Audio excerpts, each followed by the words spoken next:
యాక్చువల్‌గా మా ఆవిడ మాట్లాడదనుకున్నాను. మాట్లాడేసింది. నేను చెప్పాలనుకుందా చెప్పేసింది. ఆహ్, తను సుకృతి సింగింగ్ అంటే చాలా ఇష్టం. ఐ థింక్ తను నైన్త్ మంత్‌లోనే పాడడం మొదలుపెట్టింది. బట్ యాక్టింగ్‌కి సంబంధించి ఎప్పుడు లేదు. కానీ 'పద్దక్క', 'సిందక్క' వీళ్ళిద్దరి గురించి చెప్పాలి. అసలు మామూలు జర్నీ కాదు అసలు. ఓ ₹5,000 సినిమా స్టార్ట్ చేసింది. ఈ అమ్మాయేమో సినిమా రాసుకుంది. సో, సింధు నాకు మెసేజ్ పెట్టిన తర్వాత సరే అడిగితే తను చేయనంది. సుకృతి అంటే నేను చేయను సేమ్ తను చెప్పినట్టే. నేనేమన్నానంటే అది చెప్పేసాను నేను వీళ్ళకి. తను చేయదు అంటే, కానీ పొద్దక్క ఏముంది ఒకసారి నేను మాట్లాడతానంది. మాట్లాడతానంటే సరే అని తీసుకెళ్ళాను యాక్చువల్‌గా. సరే అయితే నేను కథ వింటానంది తను. సరే నేను కూర్చున్నాను. నన్ను చూసి గెట్ ఔట్ అంది నన్ను సుకృతి. సో నేను బయటికెళ్ళిపోయాను. సో వాళ్ళు మాట్లాడుకున్నారు. కథ ఓకే అయింది. సార్ ఫస్ట్ నుంచి ఏంటంటే తను ఎప్పుడైనా పెర్ఫార్మ్ చేస్తున్నట్టు ఎప్పుడు సరే చిన్నపిల్ల ఫేస్ పెడుతుంది, ఇలా అంటుంది, ఇలా కార్టూన్‌లా గంతులేస్తుంటది నా ముందేమో గారాలు పోతుంటుంది.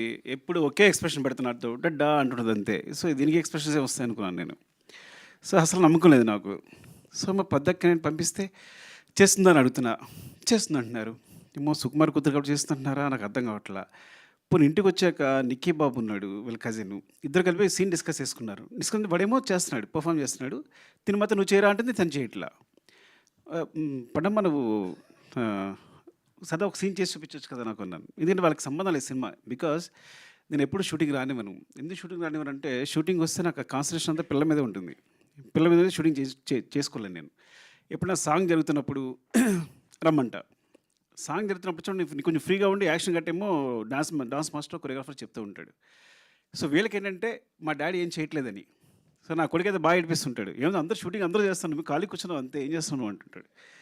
సో సో వీళ్ళ బ్రెయిన్‌లో సుకృతి కానీ నా కొడుకు కానీ ఇద్దరి బ్రెయిన్‌లో అంటే నేను డైరెక్టర్ అంటే ఏం చేయడు సెట్‌లో కూర్చుంటాడు అందరూ వర్క్ చేస్తుంటారు. నో నో నో యూర్ మీ తమ్ముడు అనుకుంటాడా లేదా చెప్పు.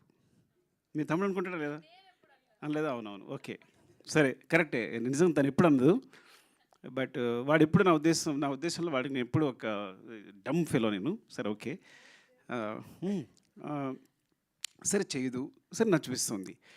వీళ్ళు షూటింగ్ వెళ్ళిపోతున్నారు నాకు టెన్షన్. అక్కడ ఏం చేస్తుంది సరే చేస్తుందా.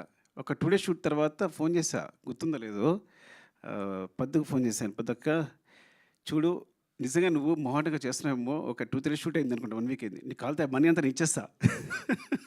నువ్వు వేరే పెట్టుకో నువ్వు మొహాటంతో చేయొద్దు. అయ్యో సార్ మీకు తెలియదని. సరే తర్వాత తన క్లిప్ పంపించింది. నేను షాక్ అయిపోయిన అసలు ఎప్పుడు తన గురించి సినిమా గురించి మాట్లాడలేదు, పర్ఫార్మెన్స్ గురించి మాట్లాడలేదు. నాకు పర్ఫార్మెన్సెస్ అంటే చాలా ఇష్టం. నేను మీ నంబరు కాస్టింగ్ కోసం నా సినిమాలో ఆర్టిస్టుల కోసం 1 year కూడా కేటాయించాను. రంగస్థలం అయితే ఒక 8 months, పుష్ప అయితే ఆల్మోస్ట్ 9 months. మీరు నమ్మరు.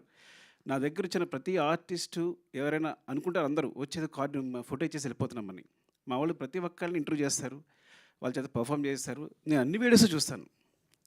నాకు అది ఇష్టం బాగా. ప్రతి ఒక్కరి వీడియోస్ చూస్తాను, నచ్చిన వాళ్ళని సెలెక్ట్ చేసుకుంటాను. మళ్ళీ అందులో 10 మందిని పిక్ చేస్తాను, మళ్ళీ వాళ్ళని సెలెక్ట్ చేసుకుంటాను. అంత శ్రద్ధగా చూస్తాను.